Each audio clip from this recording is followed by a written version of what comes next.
equanimity is nothing more than being at one with God. It is what, I was down in Australia just interviewing me, and a woman asked me, she said, what is your mission?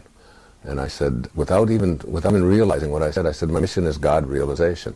And she said, what do you mean by that? I said, that's where every thought that I have is on an equal level with the source that I came from. You see, there's a link between ourselves and this source. The problem is that the link is corroded. The link is dirty. It's got all kinds of ego identifiers in the way of it. All we have to do is figure out a way to cleanse that link.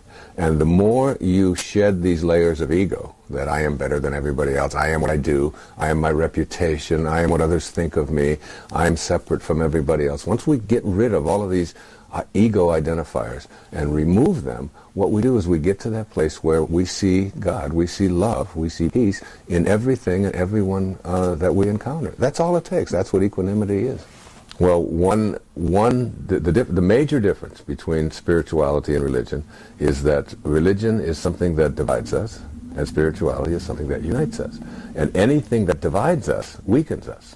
If I were to do a muscle test with you right now, ask you to think about a thought that excludes some and includes others. Just think of that thought, that I'm a man and you are a woman, or I am anything that divides me from you.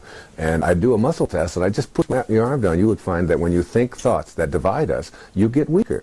And then if I were to ask you to just think of a thought that unites us, just think of yourself like the Native Americans used to say, that no tree has branches so foolish as to fight among themselves. Aren't we raised to believe that being religious has merit? Yeah, we're raised, but we're also raised to believe that we are what we do, and we are what we have, and we are what other people think of us. And the fact is that all of us know that we're just in temporary bodies, that these bodies are on their way to someplace else. But we're raised to believe that. We're also raised to believe that we're sitting here still, when in fact we're orbiting around the sun, we're turning on our axis, and we're hurling through space at hundreds of thousands of miles per hour. But yet we're taught all of these things, and to trust your senses and to trust what other people tell us.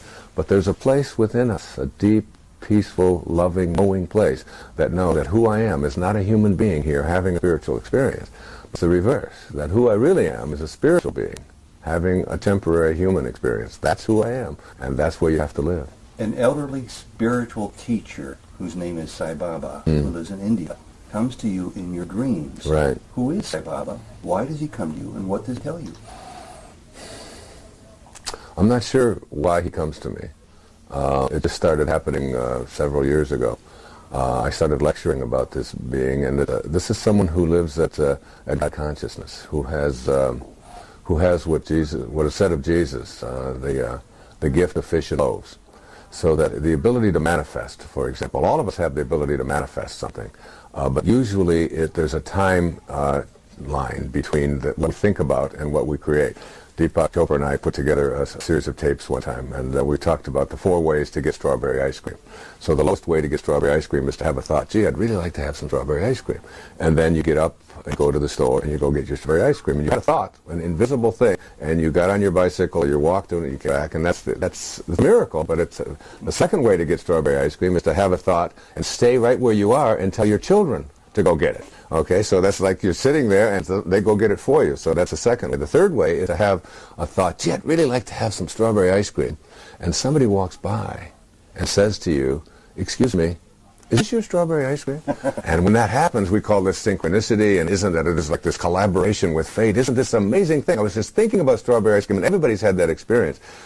But the highest way to strawberry ice cream is to have a thought, gee, I'd really like to have some strawberry ice cream, and then you manifest it. And Sai Baba lives at that level of consciousness where there's no delay between a thought. It's called the gift of fish and loaves. The ability to be able to manifest from your thoughts, because you're living at such a level, such a high vibrational level, that your thoughts and what you are thinking about all become one, that everything is one, and he lived in that oneness.